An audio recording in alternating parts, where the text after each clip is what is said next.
Summer, you want a lighter texture, but you still want to give your skin that same care that you gave it through the winter months. And in the winter months, you know, we walk out and we leave the face exposed. If you wear a shawl and it's windy, cover your face. You know, I lived in New York for 18 years. And I used to turn the corner sometimes, and it's like the wind would just slice and dice my face. And I thought, oh God, what is this? But I learned that my moisturizer had to change, had to be a bit more dense. That when I was out, I had to wear scarf. My mother used to dress me in scarves when I was a little girl. Cover your head, or a shawl. So I didn't want to tie a scarf under my head. I thought I was cute. And you know, I just didn't see anyone doing that in New York. But I did find a liking and a use for shawls. So you could drape and you cover. And it helps to protect your face. There are friends of mine that are in Minnesota. And I said, God, I thought Prince was the only black person in Minnesota. And this person, she moved to Minnesota, and she said, I had to actually learn how to dress all over again, because you go into an even deeper layer of apparel because you have to protect your bones. So, and the food changes. You know, the colder it is, the heavier the food you want to eat. So imagine living in places like Chicago and Detroit, and Manana is telling you, you can't have potatoes, you can't have rice. And those are the kind of foods you're accustomed to feeding yourself when it's cold, because they give it a stick-to-itiveness to keep you warm from within. But the spices will give you the warmth, and the right food and herbs will give you the warmth. And your skin won't suffer as much either, even in the cold weather. You just have to learn how to dress for it. So you've cleansed, you've toned, and you've moisturized your face. The same rules apply from the neck down. It's just that you will not use products from the neck down on your face, because the products from the neck down are going to be heavier because your skin from here down is thicker. And most of you, most women, I will say, forget this part, the décolleté. When you wear your halter tops or your strapless tops, or you want to expose that beautiful cleavage that you just really earned, you know, you have to exfoliate. All of this becomes just as important as the face. And typically from here across, the breast up, you can use the same products here up that you use on your face. But anywhere else, you want to change and use a different product that's made for the body. Body oils that you would put from here down, you do not put on your face. And if you choose to use even vitamin E oil, it's extremely thick. So you have to mix it, and it only takes a few drops of a vitamin E oil. And the best, well, I'll say one of the best skin oils is jojoba. Jojoba. Jojoba oil is one of the best skin oils. And also, you know that shea butter we started off talking about, that's real oily, that messes up your clothes? If you can find a shea oil, it's good for your skin. And another oil that's really good for your skin is coconut oil. That's what you use? Not only is it good for your skin, it's also good for your hair. Coconut oil is very good for the body, head to toe.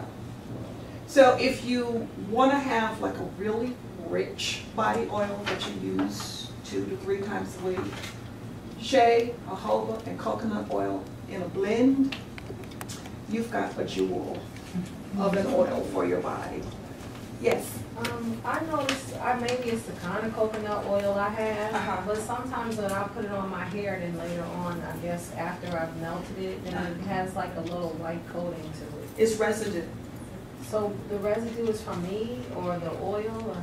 Coconut oil becomes, in any cold climate, it will solidify.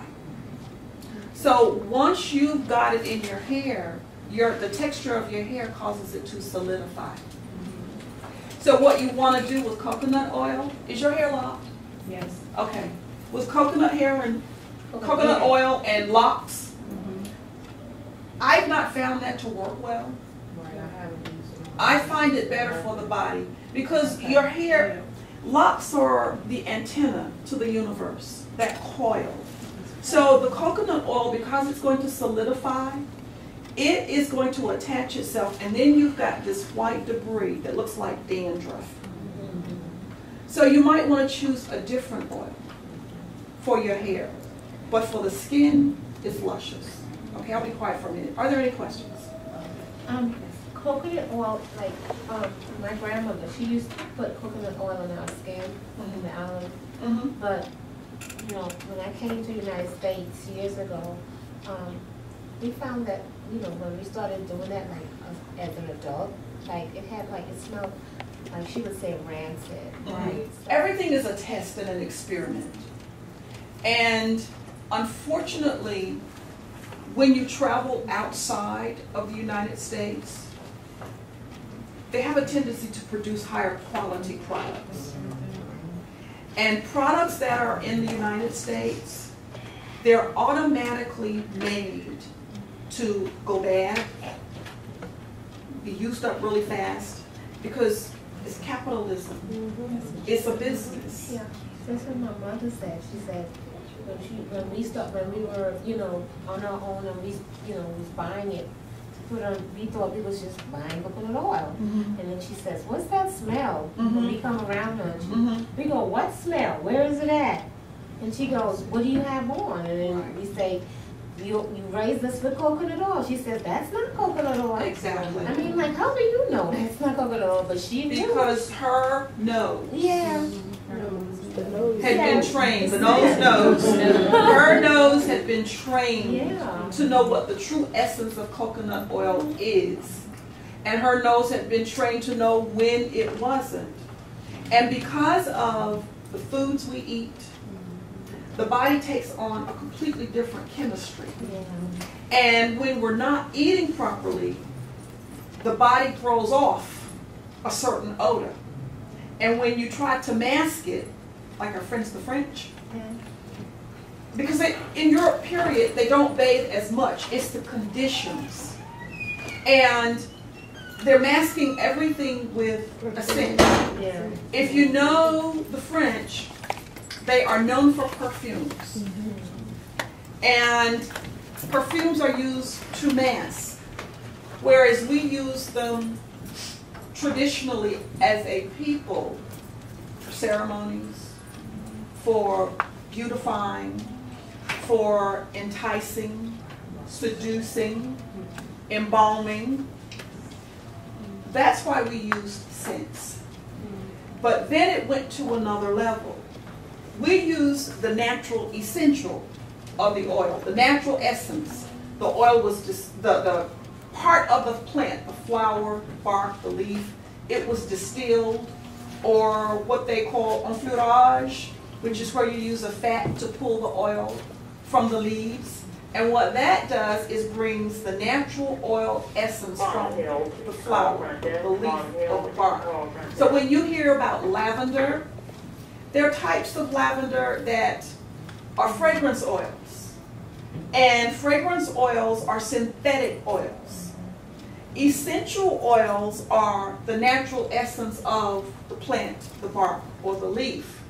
And the essential oil is what's going to give you the pure scent. Frankincense, the essential oil, does not smell like frankincense, the fragrance oil. The fragrance oil you're accustomed to has a sweet scent to it.